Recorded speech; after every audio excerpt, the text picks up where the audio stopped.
August 4th, 2012, this video made it to the internet. What you're about to witness is a plane crash, as it was experienced from the right seat inside the cockpit. The accident took place on Saturday, June 30th, 2012. At the time of this report, information was preliminary and subject to change, but some had been collected by the NTSB.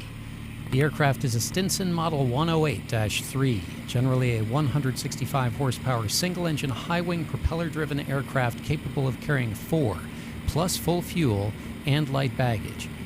But an aircraft's performance is dependent, among other things, on the density of the air it moves through, and the aircraft appears to be operating from Bruce Meadows airstrip, a 5,000-foot-long dirt and grass airstrip situated at an elevation of 6,370 feet, surrounded by 8,000 and 9,000-foot mountain peaks near the town of Stanley, Idaho.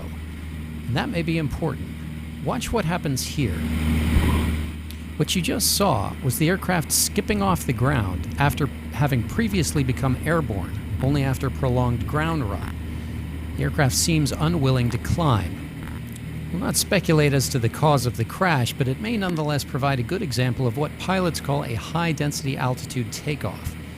Cold, low-altitude air is more dense. It's thicker than air found at higher altitudes and/or higher temperatures.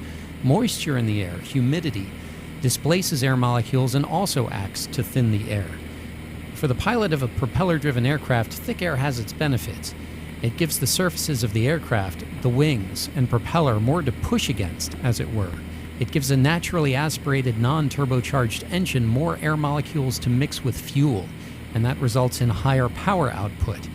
Relevant to what you're seeing here, the NTSB has collected air data, including barometric pressure, temperature, and moisture for the accident's location on the day of the crash.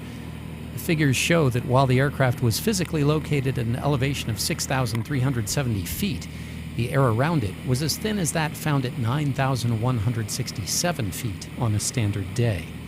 In other words, compared with a cooler day at a lower altitude, the engine of this aircraft had less air to mix with fuel. It put out less power, while the propeller moved less air and produced less thrust. Meanwhile, the wings produced less lift for any given speed over the ground.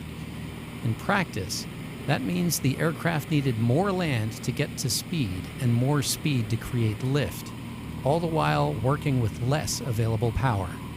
It means it was harder for the aircraft to start to fly. Assuming that the pilot was attempting to climb, this particular aircraft appears strained at best and unwilling at worst. Whatever the cause, this was the result.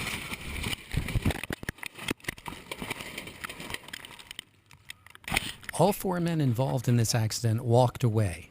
Early reports state that the pilot suffered the worst injury, including a broken jaw. Shown in slow motion, you can get a sense of how the airframe absorbed energy. Each impact with a tree lessens the amount of energy left for the final impact with the ground. The occupants were lucky. Once over the trees, there was very little the pilot could do. If faced with low airspeed and rising terrain, a turn was out of the question. At that point, riding it in might have been their best and only option. I'm Glenn Pugh for AVweb.com. Thanks for watching.